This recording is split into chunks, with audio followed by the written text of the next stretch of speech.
오늘 고난주간을 맞이해서 마태복음 26장 나의 뜻인가 주의 뜻인가 하는 제목으로 나의 뜻인가 주의 뜻인가 하는 제목으로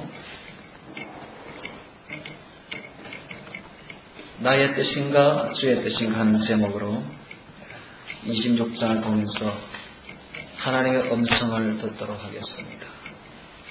우리가 처음에는 예수님을 믿고 참 감격에 겨워서 정말 신앙생활을 시작합니다마는 세월이 흐르고 가면 갈수록 두 종류의 사람으로 나뉘어지게 됩니다.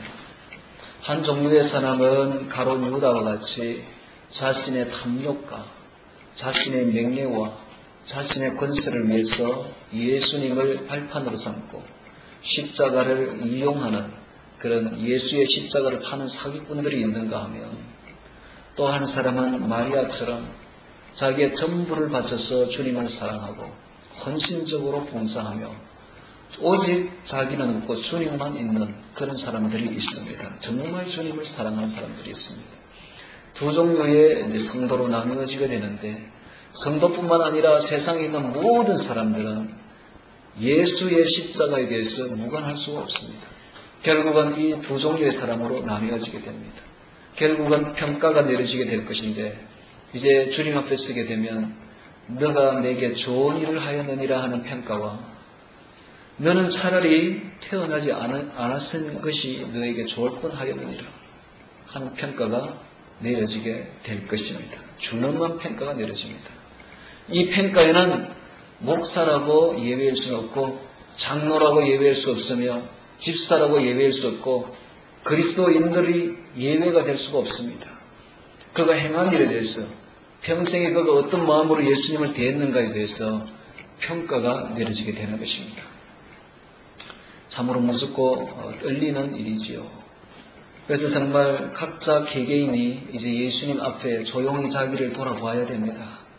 나는 과연 지금까지 어떠한 모습으로 살아왔는가? 내가 혹 가룟 유다는 아닌가? 내가 나의 생각대로 주님을 끌어다 맞추려고 했는 것은 아닌가? 한번 생각해 봐야 됩니다. 성경 말씀을 볼 때도 제 생각대로 보고 지 마음대로 보고 거기에다가 자기 마음에다가 성경 말씀을 끼워 맞추어지는 않았는지, 혹은 자기의 권세와 자기의 명예를 위해서 예수님을 이용해 보지는 않았는지, 자기의 유익을 위해서, 자기의 탐욕을 위해서, 자기의 욕심을 위해서 예수님을 수단으로 삼고 발판으로 삼지는 않았는지 한번 돌아봐야 되는 것입니다. 정말 제가 오늘 사실은 이 설교 안 하고 성찬예식에 대한 설교를 하려고 했는데 가만 보다 보니까 너무 중요한 주제가 튄 거예요. 모든 성도는 이 둘 중에 하나에 속하게 되어 있습니다. 그러므로 자신을 돌아봐야 돼요. 자신을 돌아봐야 됩니다. 정말 우리 주님이 원하는 신앙이 무엇인지를 오늘 마리아를 통해서 극명하게 말하고 있습니다. 누구든지 이 마리아와 같이 되지 않으면 안 됩니다. 누구든지 이 마리아와 같이 되어야 됩니다. 정말 우리 주님은 경배와 찬양의 대상이요, 우리가 진정으로 섬겨야 될 우리의 주인인 것입니다. 우리의 주님입니다. 우리의 구속주입니다. 우리는 그저 그분의 종일 뿐입니다. 천하디 천한 낮고 낮은 종으로서 그분을 섬겨야 되는 것입니다. 그래서 우리의 모든 것을 다 바쳐서 섬기는 마리아야말로 정말 사랑으로 섬겼던, 정말 사랑으로 섬겼던 그 마리아야말로 신앙의 모범이 될 것입니다. 주님께서 말씀하시기를 세상 복음이 전하여지는 곳에는 이 마리아의 행한 일도 함께 말하여지리라. 그래야 그 향기가 토하여지리라 했는데, 정말 오늘 우리 여기 천성교회까지 마리아의 향기가 나고 있습니다. 우리 주님은 이렇게 사랑으로 섬겨야 돼요. 사랑하면 계산하지 않습니다. 사랑하는 사람은 타산하지 않습니다. 타산적으로 따지지 않습니다. 사랑은 자기의 전부를 주는 것입니다. 내가 가진 전부를 바치는 것이 사랑인 것입니다. 오늘 우리 마리아를 통해서 우리 주님을 어떻게 사랑해야 될 것인지 한번 바라보도록 하겠습니다. 이것이 바로 하나님이 바라는 성도가, 주님이 바라는 성도의 믿음이요 진정한 사랑인 것입니다. 자, 26장 1절 같이 한번 보도록 하겠습니다. 예수께서 이 말씀을 마치시고 이 말씀은 바로 24장, 25장에 있는 감람산 강화입니다. 무섭기도 하고 두렵기도 하는, 떨리기도 하는 감람산 강화를 다 마치고 난 뒤에 제자들에게 이르시되 너희의 아는 바와 같이 이틀을 지나면 6월절이라 본격적인 순환 사역에 들어가심을 예고하고 있습니다. 이것은 네 번째 하시는 순환 예고였습니다. 인자가 십자가에 못 박히기 위하여 팔리우리라 하시더라. 자, 이런 말을 할 때마다 가장 실망하는 사람이 한 사람 있었어요. 대부분의 제자들은 이게 무슨 말인지 몰랐습니다. 그런데 한 제자는 굉장히 실망하는 제자가 있었어요. 어떤 제자였느냐면 한 제자는 예수님을 어떻게 생각했느냐 하면 이분이야말로 정말로 능력이 있는 능력자구나. 바다 위를 걷지를 아니하나 광풍을 향하여서 소리 지르니까 물결이 잔잔하지를 아니하나. 이야, 이런 분 같으면 능히 로마의 압제에서 우리나라를 구원해 줄 수 있으리라. 정말 정치적인 메시아로 생각한 한 사람이 있었어요. 그 사람은 늘 예수님이야말로 진짜 로마의 압제에서 이스라엘을 구원할 해방할 해방자다. 구원자다. 우리 민족의 구원자요 별이다. 이분만 따라다니면 언젠가는 정치적인 메시아로 떠오를 것이요 정치적인 왕이 될 것이며 나는 뒤에서 한 자리 해먹겠지 하는 생각으로 따라다니고 있었던 제자가 있었습니다. 그런데 예수님께서는 지금 네 번째 내가 십자가에 못 박히리라 하는 말을 합니다. 허무하게 죽겠다는 거예요. 이런 말을 할 때마다 너무 실망이 되는 거예요. 너무너무 실망이, 너무너무 기대가 컸던 만큼 너무너무 실망도 큽니다. 커서 배신까지 하게 되는 제자가 있는 것입니다. 오늘 우리가 알아야 될 것은 자기의 생각대로 예수님을 끼워 맞추면 안 됩니다. 자기의 판단대로 예수님을 끼워 맞추면은 유다와 같이 된다는 사실을 우리는 알아야 됩니다. 우리는 오직 나의 뜻인가 주의 뜻인가를 늘 물어봐야 됩니다.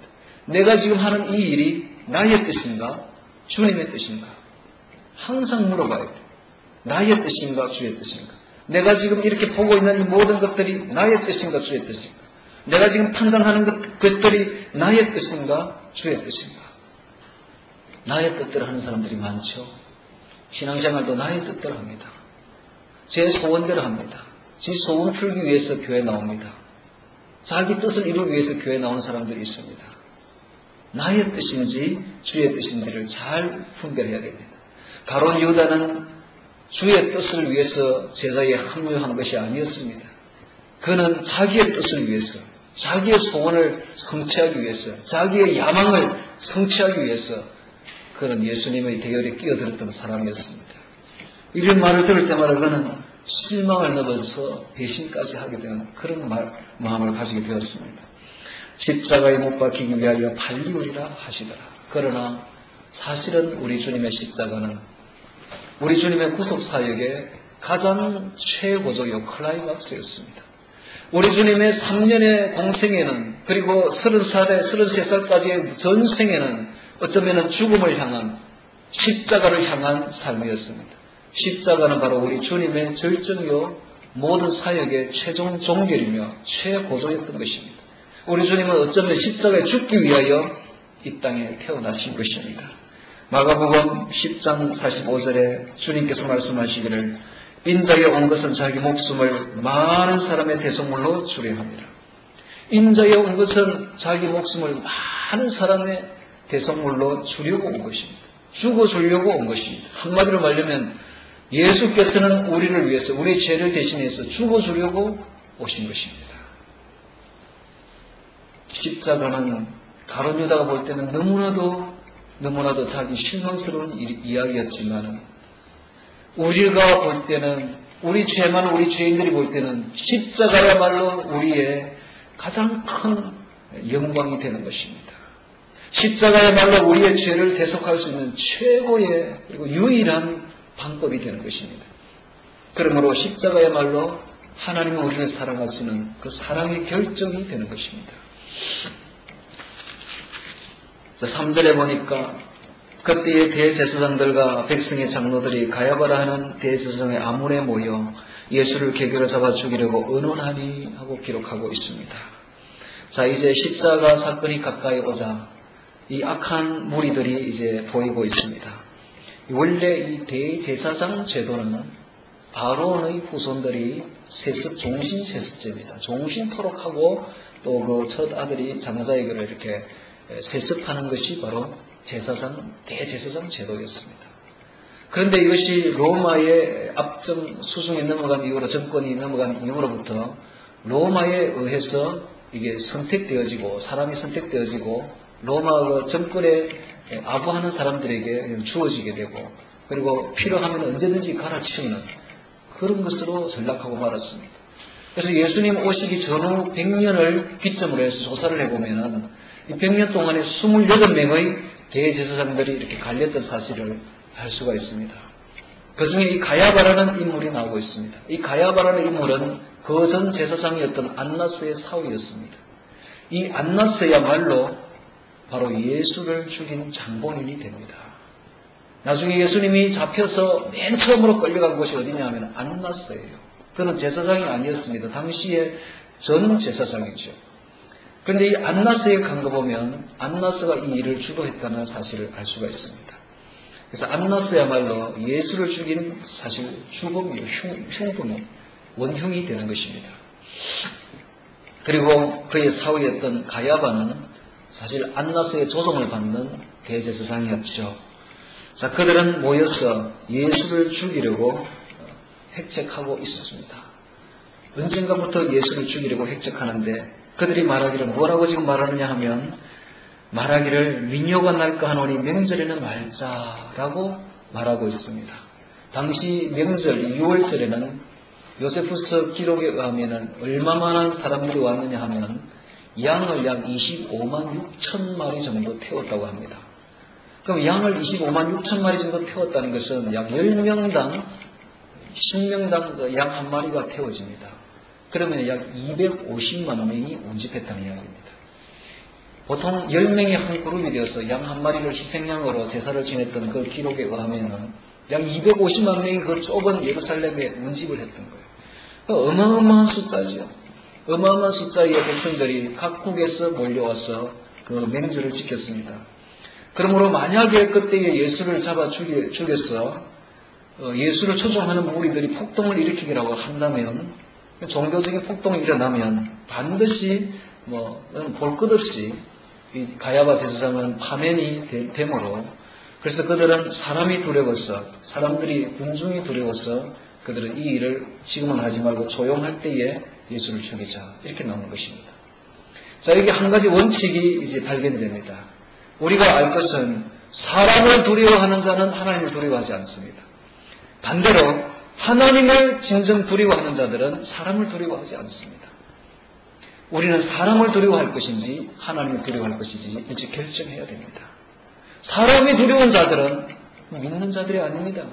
그들은 정말 하나님과 원수된 자들입니다.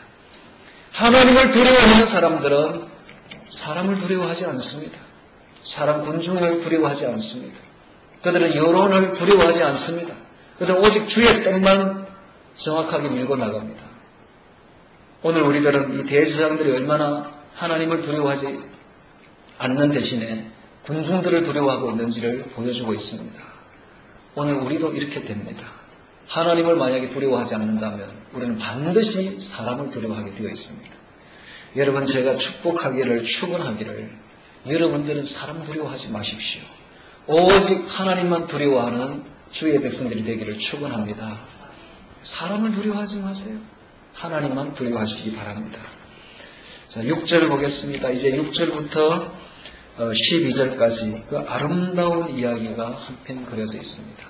이 아름다운 이야기를 왜 여기다가 넣었느냐? 이 이야기는 일주일 전에 있었던 이야기입니다. 그런데 왜 하필이면 여기다가 탁 마태가 끼워 넣느냐? 너무나 대조적인 이야기. 대제사장들과 가룟 유다와 너무나 대조적인 신앙의 한 인물이 그려지고 있습니다. 대조를 시키려고 넣었습니다. 그렇다면 이 아름다운 이야기는 나중에 보기로 하고 먼저 가룟 유다의 이야기부터 보도록 하겠습니다. 14절 봅니다. 그때 12 중에 하나인 가룟 유다라는 자가 대제사장들에게 가서 말하되 내가 예수를 너에게 넘겨주리니 얼마를 주려느냐. 얼마를 주려느냐 하고 묻고 있습니다. 자, 여기서 볼 때에 이 가룟 유다는 어떤 인물이었느냐? 굉장히 탐욕적인 인물이었다. 욕심이 많은 인물이었다는 것을 알 수가 있습니다. 요한복음 12장 6절에 요한이 그려놓기를 이렇게 그려놓습니다. 저는 도적이라. 가룟 유다를 향해서 저는 도적이라. 돈괴를 맞고 거기 넣는 것을 훔쳐 가밀러라 하고 기록하고 있습니다. 근데 제가 돈괴를 맡았습니다. 오늘날 회계 장부를 맡았습니다. 회계 집사였습니다. 말하자면. 그래서 돈이 들어오는 것을 맡았고, 그럼 거기서 슬그머니 훔쳐서 자기 볼일을 봤던 것입니다. 얼마나 주의 일에 썼겠죠. 또 얼마나 자기가 착복했습니다. 이게 바로 가룟 유다의 모습이었습니다. 이것을 요한이 간파하고 있었습니다. 다 보고 있었습니다. 그래서 저는 도적이라 제가 돈괴를 맞고 거기 있는 수 훔쳐갑니다. 왜 이런 일이 벌어집니까? 욕심 때문에. 욕심이 화근이 되어서 처절하게 죽어간 어리석고 탐욕스러운 인간의 전형을 지금 보여주고 있습니다. 야고보서 1장 15절 욕심이 잉태한 적 죄를 낳고 죄가 장성한 적 사망을 낳느니라. 우리는 그리스도인이 되면서부터 탐욕을 버려야 됩니다. 욕심을 버려야 돼요. 욕심을 버려야 돼요. 탐욕을 버려야 됩니다. 탐욕을 버리고 그러면 어떻게 삽니까? 사람이 욕심도 없이 어떻게 삽니까? 여러분 성경에는 이렇게 말하고 있습니다. 오늘 먹을 것과 입을 것이 있은저 사족한 줄 알아라. 족한 줄 알아라. 우리는 주신 것에 감사하며 족한 줄 알아야 됩니다. 할렐루야. 오늘 아침 먹을 것이 있고 입은 것이 있다면 족합니다. 족한 줄 알아야 됩니다. 족한 줄 알아야 됩니다. 그것이 바로 그리스도인들의 모습입니다. 저는 오늘 아침에 이런 말을 했어요. 우리 집사람 보고 이런 말을 했습니다. 집사람이 이런 말을 합니다. 성전에 의자를 놓는데 의자 색깔이 마음에 안 들어. 성전에 이게 뭐야? 강대상을 넣었는데 강대상 색깔이 마음에 안 들어. 어떻게? 제가 그랬어요. 아유, 이 사람아, 내 말 좀 들어봐라. 우리가 우리 집을 지었는데 내가 집을 짓기 전에 내가 이런 말 안 하던가. 하나님, 우리가 살 수 있는 거처를 주옵소서, 장막을 주시옵소서. 저는 우리 집을 늘 장막이라고 생각합니다. 거처라고 생각합니다. 거처만 있으면 됐지. 거기에 뭐 문짝이 어떻고 색깔이 어떻고 뭐가 소용이냐. 있으면 됐지. 어차피 장막인데 저 천국 가면 진짜가 있는데 어차피 훌훌 벗고 갈 텐데. 그래서 제가 그랬습니다. 성전에 강대상 좋다. 강대상 좋다. 색깔 좋다. 의자 색깔 기가 찬다. 있으면 됐지. 앉으면 됐지. 뭐 따지기는. 주신 것에 감사하자. 우리 감사하자. 불평은 불평의 씨를 낳습니다. 불만은 불만의 씨를 낳습니다. 불만하기 시작하면 계속 불만이 터져나오게 되어 있습니다. 여러분 한번 감사해 보세요. 계속 감사할 밖에 없습니다. 여러분 할렐루야. 그냥 주신 것에 감사하는 거예요. 얼마나 좋은지 저는 얼마나 좋은지 모르겠어요. 주신 것에 감사합니다. 정말로 감사합니다.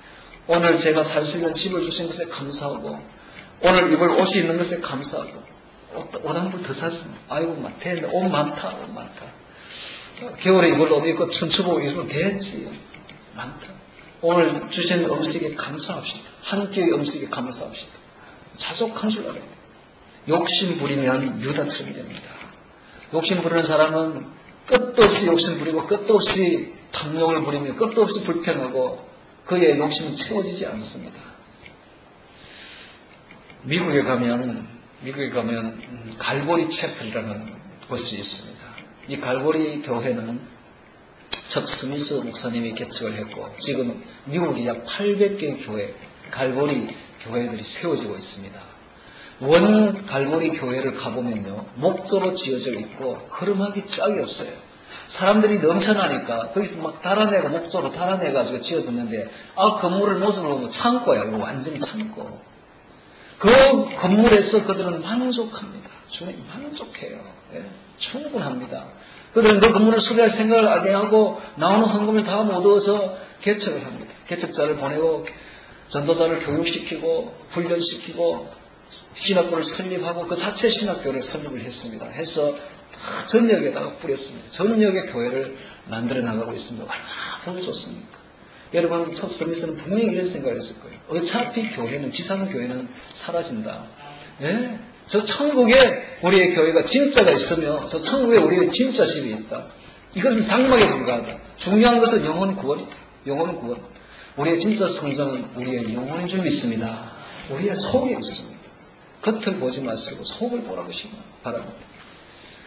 사실은 따지기 시작하면 우리 성전을 지어놓은 허술하기 짝이 없죠. 완벽한 사람 보면 결정부성이겠죠. 다 덮을 수 있습니다. 우리는 탐욕을 버립시다. 욕심이 잉태한 적 죄를 낳고 죄가 장성한 적 사망을 낳느니라. 바로 욕심을 부리게 되면 가론 유다의 길을 걸어가게 되는 것입니다. 자, 또 보겠습니다. 얼마를 주려느냐 15절. 하니 그들이 은 30을 달아주거늘 저가 그때부터 예수를 넘겨줄 기회를 찾더라. 예수를 넘겨줄 기회를 찾더라.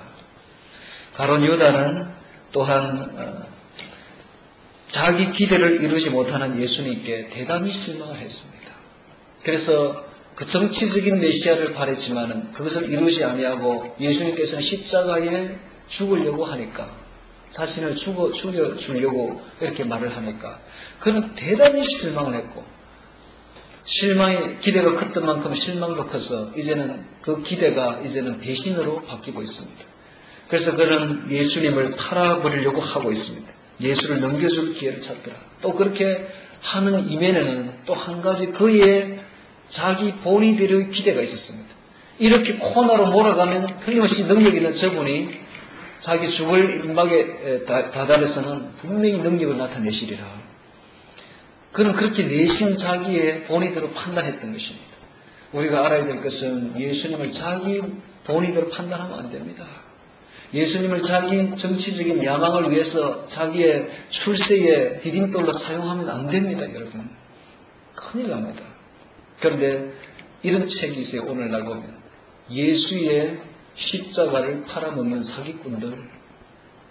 그 책을 지은 김현숙 전도사님의 그 책을 쭉 읽어보면 끝에 일어났습니다. 예수의 십자가를 팔아먹는 사기꾼들은 특정한 몇 사람이 아니라 예수의 십자가를 이용하는 모든 사람들, 너와 내가 다 될 수 있다. 어쩌면 너의 모습일 수 있고 나의 모습일 수 있다. 그렇게 끝을 맺고 있습니다. 예수의 십자가를 팔아먹는 사기꾼들이 되면 안 됩니다, 여러분. 예수님의 십자가를, 복음을, 성경을 자기 본의대로 해석하고 지 마음대로 끼워 맞춰서 자기 소원 성취하고 자기 뜻을 이루는 하나의 발판으로 삼는 그런 자들이 되면 안 됩니다. 그래서 항상 우리가 봐야 될 것은 나의 뜻인가 주의 뜻인가, 이것이 나의 뜻인지 주의 뜻인지를 판단해야 됩니다. 나의 뜻대로 하면 안 됩니다. 모든 일들을 나의 뜻대로 하면 안 됩니다. 주의 뜻대로 하시는 여러분들이 되기를 바랍니다. 주의 뜻대로 해야 돼요. 주의 뜻대로 해야 돼요. 특별히 조심해야 될 분들은 목사님들이 조심해야 됩니다. 목사님들이 조심해야 돼요. 교회는 자기의 비즈니스가 아닙니다. 교회는 자기의 주식회사가 아닙니다, 절대로. 자기의 야망을 이루는, 자기의 어떤 소영웅이 되기 위한 발판으로 예수님을 이용해서는 안 됩니다. 목사님들이 이 말 들어야 돼요, 사실은. 제일 조심해야 됩니다. 그 다음에 조심해야 될 분들이 장로들입니다. 장로님들은 교회가 자기의 어떤 출세를 하는 그런 곳이 아닙니다. 교회는 자기들이 모여서 자기의 뜻대로 굳혀나가는 그런 곳이 아닙니다. 그래서 우리 교회는 제가 분명히 선포합니다만 앞으로 회의는 없습니다, 여러분. 집사 재직회의 없습니다. 다만 할 말이 있으면 저한테 직접 이야기하면 됩니다. 저도 직접 이야기해서 대면해서 그냥 차 한잔 하면서 둘러앉아서 좋은 이야기 있으면 다 수렴할 것입니다. 저도 저 혼자 결정하지는 않습니다. 의논은 하면 할수록 좋아집니다. 경영은 많은 모사가 있으면 더 좋은 일을 할 수가 있습니다. 그러므로 의논할 것이지 좀 회의하지 않습니다. 회의하면 이건 난장판입니다. 자기의 뜻을 관철시키기 위한 하나의 투쟁하는 장소 같습니다. 요즘에 교회들의 회의 장소가 그렇습니다. 가장 보기 싫은 장소가 회의 장소입니다. 자기의 뜻을 관찰하지 마시고 주의 뜻이 무엇인가를 늘 살펴봐야 될 줄로 믿습니다. 자, 이렇게 가론 유다는 이 세 가지, 즉 자기의 욕심 때문에, 자기의 야망 때문에, 그래서 예수님을 코너로 몰아갔고, 예수님이 그러면은 이렇게 하겠지 하는 기대로서, 자신의 기대로서 예수님을 팔게 됩니다. 예수를 넘겨줄 기회를 찾더라. 자, 17절 보겠습니다. 무교절의 첫날에 제자들이 예수께 나와서 유월절 잡수실 것을 우리가 어디서 예배하기를 원하시나이까? 가라사대 성한 아무에게 가서 이르되 선생이 말씀에 내 때가 가까웠으니 내 제자들과 함께 유월절을 내 집에서 지키겠다 하시더라 하라 하신대 제자들이 예수의 시키신 대로 하여 유월절을 예비하였더라. 제자들이 유월절을 준비하고 있습니다. 그러나 사실 이 유월절은 예수님을 상징하고 있습니다. 유월절 어린 양은 예수를 상징하고 있습니다. 그래서 유월절의 주인공이 사실은 예수님이었던 것을 제자들은 몰랐던 것이죠. 저물 때 예수께서 12 제자와 함께 앉으셨더니 이것이 원어에 보면은 아나케이마이 해서 비스듬히 기대다 이런 뜻이 있습니다. 유대인들의 전통적 식사 관습인 비스듬히 서로 기대어가지고 이렇게 비스듬히 기대어서 예수님의 가슴에는 요한이 이렇게 콕 안겨서 비스듬히 기대어서 그렇게 식사를 서로 하고 있었습니다. 얼마나 정겨운 모습입니까? 그래서 이 식사라는 것이 참 유대인들이 비스듬히 기대어서 식사를 서로 기대어서 식사하는 모습이 참 제가 볼 때는 이게 진짜다 하고 제가 이야기할 수 있는 것은 식사는 단지 먹는 것이 아닙니다, 여러분. 앞으로 이제 식사 습관 빨리 먹는 사람 좀 바꾸시기를 바랍니다. 식사는 빨리 먹으면 굉장히 몸에 해롭습니다. 제가 얼마나 빨리 먹는 사람인지 몰라요. 저만큼 빨리 먹는 사람 전 별로 보지 못했어요. 딱 먹었다면 내 숟가락으로 다 없습니다. 저 그렇게 먹었어요. 그러나 이제는 바꿨습니다. 저도 이제 아주 천천히 먹습니다. 음미를 하면서 먹어요. 일단 식사는 음미를 하면서 천천히 무슨 맛인지를 음미를 해가면서 씹는 것도 천천히 씹어요. 음미를 해가면서 먹어야 됩니다. 먹기 위해서 허덕허덕 먹지 마시고 그러면은 많은 병에 걸립니다. 첫 번째 걸리는 병이 심장병이 걸립니다. 빨리 먹는 사람은 심장병이 빨리 온다는 데이터가 나와 있습니다. 그러므로 특히 우리나라 사람들은 빨리 먹는데 명수예요. 외국 사람들을 빨리 안 먹습니다. 외국 영화 한 번 보세요. 씹는 거 어떻게 씹는가. 고기 한 손 탁 씹어가지고 한참 씹고 있습니다. 그것도 빨리 안 씹어. 서서히 한 번 씹더니 어느 번 씹고 서서히 씹고. 참 배워야 됩니다, 여러분. 침을 충분히 이렇게 해서 삼키는 모습 참 보기 좋죠. 그래서 우리도 이렇게 음미하면서 먹어야 됩니다. 두 번째 식사에서 두 번째 중요한 것은 식사는 하면서 서로가 교제를 하는 겁니다. 교제. 같이 먹는다는 것은 교제한다는 거예요. 그래서 예수님이 이렇게 말합니다. 너는 나를 먹고 나는 너와 더불어 먹으리라. 더불어 먹는다는 것이 교제한다는 거예요. 오늘 예수님과 함께 교제하고 하나가 되는 것이 먹는다고 표현되어 있습니다. 교제하는 장소는 하나가 되는 장소. 교제하는 장소. 우리 아이들 보고 식탁에 이렇게 부릅니다. 얘들아 같이 식사하자 하면 자기들 볼일 본다고 바쁩니다. 그래서 얘들아 같이 식사하자. 먼저 먹으세요. 곧 갈게. 그게 아니죠. 우리가 먹는 거 먹으려고 먹는 게 아닌데 이렇게 교제하고 서로 식탁에 둘러앉아가지고 같이 교제하면서 얼마나 그 축복스러운 광경입니까? 그런 거 즐기려고 같이 와 하는데 아이들은 식사의 의미를 잘 모르는 것 같습니다. 먹는 걸로만 자꾸 생각해요. 먹는 게 아니에요. 그래서 정말 교제가 이루어집니다. 식사 중에. 그래서 앞으로 많은 이제 교제는 식사와 함께 이루어집니다. 그래서 이런 말이 있죠. 우리 한국은 무조건 먹어야 돼요. 교제한다. 교제 중에 무조건 먹는 게 있어야 됩니다. 잔치는 먹는 것이다. 맞습니다. 먹어야 돼요. 먹는 중에 함께 더불어 먹는 중에 교제하는 겁니다. 그래서 우리 교회는 앞으로 예배 반이에요. 하나님께 드리는 예배가 절반이고 위에 이제 큰 교제 장소를 만들고 있죠. 위로 마치면 반드시 위로 올라가요. 위로 올라가서 함께 앉아서 서로 교제하는 게 절반입니다. 한 2시간 걸리죠. 1시간 예배 드리고 1시간 위에 올라가서 차 마시며 교제하는 것입니다. 지금 유대인 식사 간섭을 보고 있으면 요한이 그냥 예수님 가슴에 비슷하게 기대어 있어요. 아까 불렀던 우리 어저께나 오늘이나 한결같은 예수님 그 가사를 3절로 이렇게 보면 사랑하는 그의 제자 가슴에 안고라는 제목이 나옵니다. 이 사랑하는 그의 제자는 바로 요한입니다. 요한은 늘 가슴에 이렇게 안겨 있었어요. 예수님 가슴에. 오늘 예수님이 안겨 있는 것이 요한뿐만 아니라 저와 여러분 되기를 주의 이름으로 축복합니다. 예수님 가슴에 안겨 있습니다. 안겨 있습니다. 이렇게 자기들은 그때 당시에 식사 습관이 그렇다는 것이죠. 참 아름다운 광경입니다.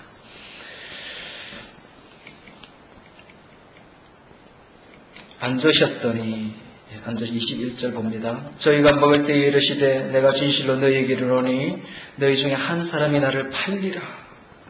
유다의 그 계획을 이미 예수께서는 알고 계셨습니다. 저희가 심히 근심하여 각각 여짜오되 주여 내니까 제자들은 자신이 배반자 반역자가 될 수 있다는 생각에 심히 두려워했습니다. 대답하여 가라사대 나와 함께 그릇에 손을 넣는 그가 나를 팔리라. 동시에 그릇에 손을 넣는 자를 말하고 있습니다. 이것은 문자적인 의미 외에도 예수와 더불어 식사할 정도로 가까운 자로부터 예수님께서 배반당할 것이라는 것을 시사하고 있습니다. 당시에 유대인들의 식사 습관을 보면은 이렇게 빵을 들어서 향신료에 이렇게 찍어서 먹었습니다. 두세 사람이 같은 향신료를 넣고 찍는 것이죠.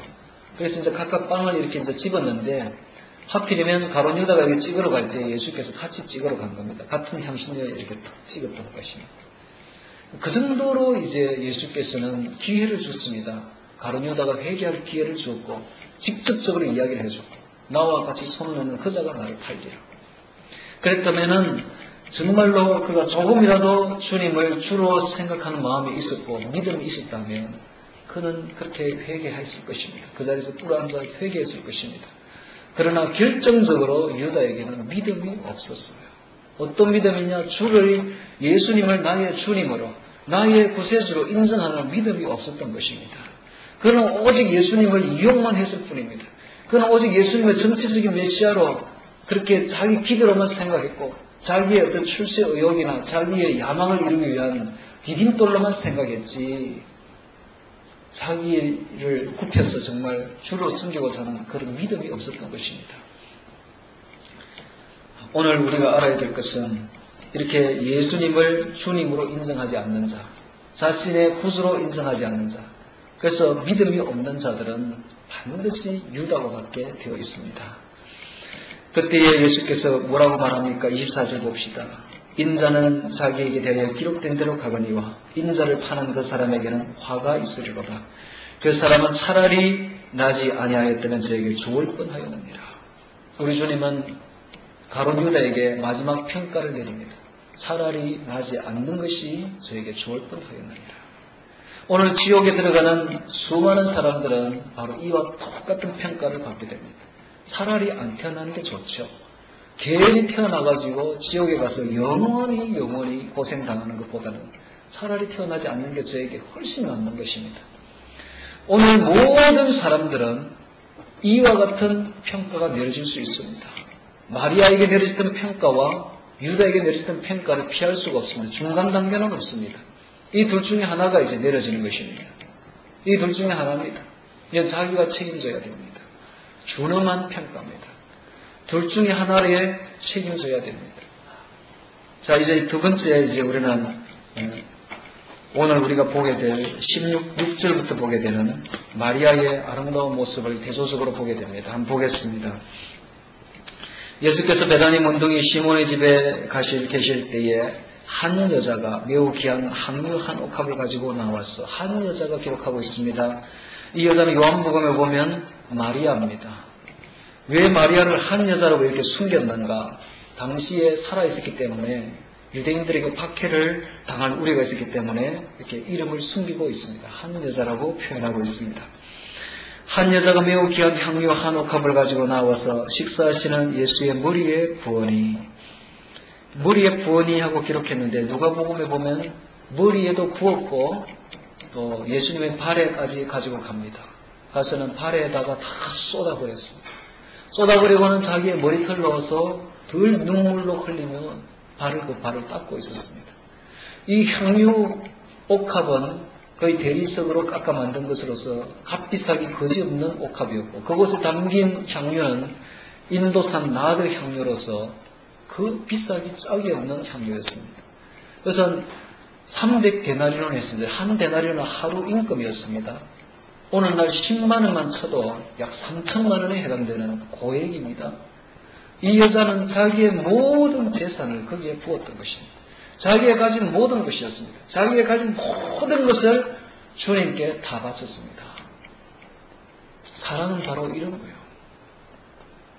따지지 않습니다. 계산하지 않습니다. 사랑한다면 계산하지 않습니다. 따지지 않습니다. 이게 얼마인데, 이거 비싼데, 그런 거 따지지 않습니다. 사랑한다면 그냥 모든 거 다 줘버립니다. 다 줘버립니다. 이게 바로 진짜 사랑이에요. 사랑하는 사람은 사랑하는 사람을 위해서 이렇게 합니다. 우리 예수님을 위해서 우리 마리아는 이렇게 사랑했던 것입니다. 뿐만 아니라 그는 이렇게 항유한 옥합을 보통 귀한 손님에게는 머리에 이렇게 붓습니다. 한 방울 딱 떨어뜨려요.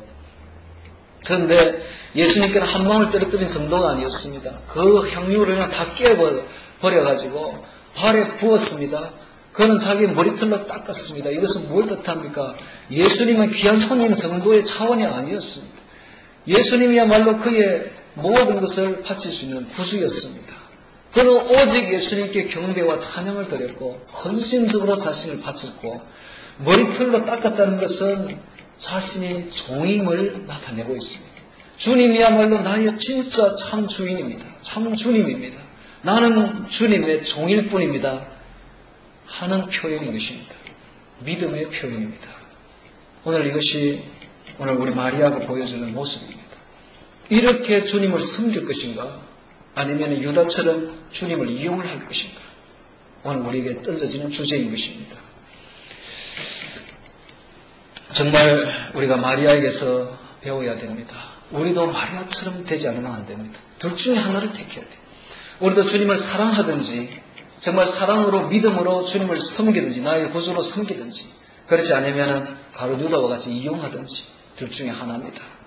여러분 이제 결정해야 됩니다. 8절에 보겠습니다. 제자들이 보고 분하여 가로되 무슨 의사로 이것을 허비하느냐 이것을 많은 값에 팔아 가난한 자들에게 줄 수 있었겠도다 하거늘 주로 이제 가룟 유다의 생각이죠. 예수께서 하시고 저희에게 이르시되 너희가 어찌하여 이 여자를 괴롭게 하느냐 저가 내게 좋은 일을 하였느니라. 평가가 내려졌습니다. 저가 내게 좋은 일을 하였느니라. 오늘 우리에게도 주님께서 이런 평가가 내려지기를 바랍니다. 주님께서 우리에게 이런 평가를 해야 돼요. 저는 차라리 태어나지 않은 것이 저에게 좋을 뻔하려느니라 하는 평가 내리면 큰일 납니다. 여러분, 저는 내게 좋은 일을 하였느니라. 정말 우리가 알아야 될 것은 주님께서는 가장 미천한 자라 할지라도 하찮은 자라 할지라도 정말 적고 미미한 봉사와 헌신이라 할지라도 중요한 것은 자기의 온 마음과 온 정성을 다 바쳐서 우리 주님께 헌신하는 그 헌신을 주님께서는 받으신다는 것입니다. 받고 그 헌신을 받고 구속 사역에 큰 구속의 영광으로 그에게 채워준다는 사실을 우리가 알 수가 있습니다. 사람들이 보기에는 미미하고 하찮은 것처럼 보일지 몰라도 자기의 온 정성과 온 마음을 주께 바칠 때에 주님께서 그 정성을 받으십니다. 마리아와 같은 저와 여러분 됩시다. 자, 10절 보겠습니다. 제가 내게 좋은 일을 하였는 11절 가난한 자들은 항상 너희와 함께 있거니와 나는 항상 함께 있지 아니하리라. 이것은 예수님의 십자가 사건은 단 1회적인 사건입니다.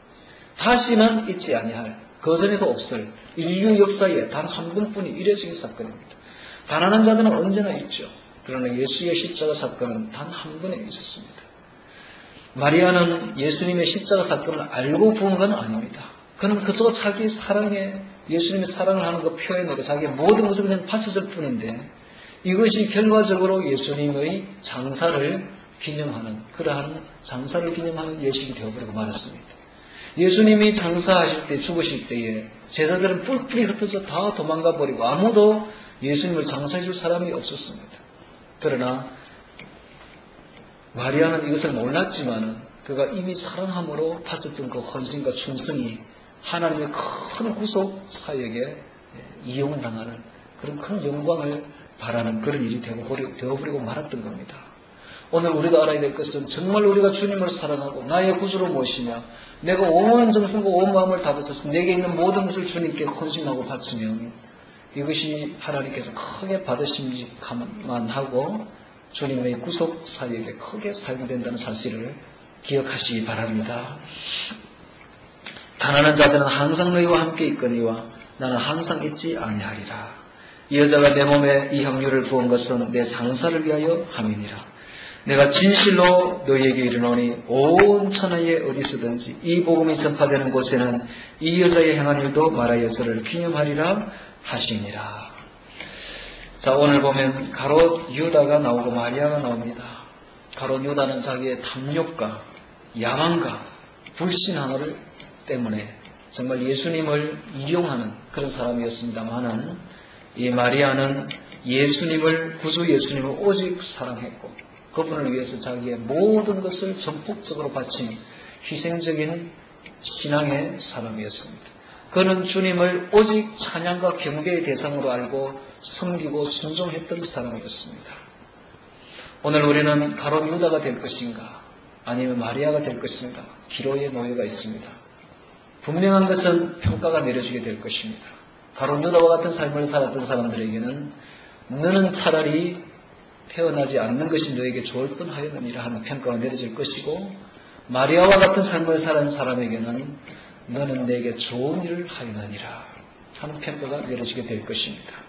오늘 주님만 주님의 평가를 두려워하시고 그분의 뜻에 맞추어서 그분을 위해서 마리아처럼 충성하고 봉사하며 믿음으로 모든 것을 내게 있는 모든 것을 주님께 바칠 수 있는 그런 헌신적인 성도가 되기를 주의 이름으로 축원합니다.